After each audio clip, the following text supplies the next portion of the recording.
What's going on, y'all? Welcome back to another Jeep Wrangler video. And today we'll be doing a Driveshaft, man. I just got my Driveshaft back. If anybody was watching the previous videos, when I first got this Jeep, the 4x4 hasn't been working just because of the Driveshaft. Well, first I had to replace the U-joint on it. I did this on camera. I have the footage, but I never posted it because I never got a chance to put my Driveshaft back on. But I did replace my U-joint in here, and my Driveshaft, for some reason my Driveshaft was too long, so I had to take it to a machine. I had to get the machine down. I had to take 2 inches off of it. So now I'm gonna try to put it on now, see if it'll fit in there. I think since the Jeep was raised up, it might have made it closer together. So I don't know what happened, but whoever had it before me, they never had it on there.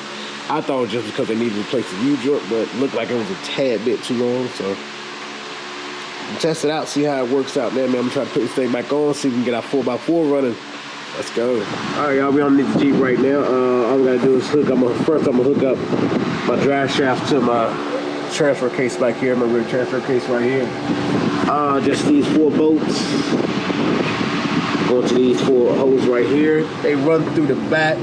Back here, they run through the back and run through and bolt into the front right here. The hardest thing is just getting your hand back here, like trying to screw it in. But other than that, though, it's not bad once you twist it around and get it in there. Go ahead and put it on first. I'm gonna try to clean this up a little bit off camera, but let's go ahead and get this right quick.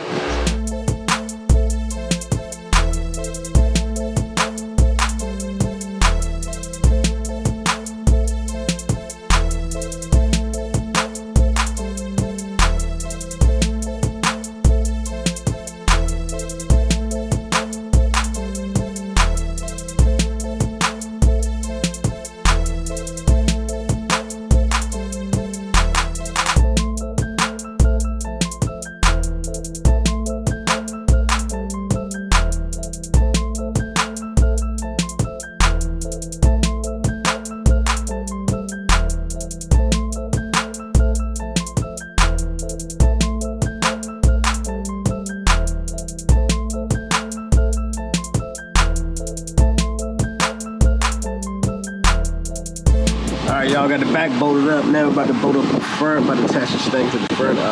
Should be a lot easier than this time since it's a little bit shorter. It had 2 inches taken off. In order to hook it up to the front, just pull it back a little bit, put it into the slot, and I got 2 brackets that go over the joint here. They're sitting behind me somewhere. I'm probably laying on them. There they go. Got 2 brackets and 4 bolts. Put these things out right quick. After I slide the Driveshaft in, it'll be in place, and I put my 2 brackets on here with my 4 bolts. And we should be finito, y'all. Let's go ahead and hook this thing up.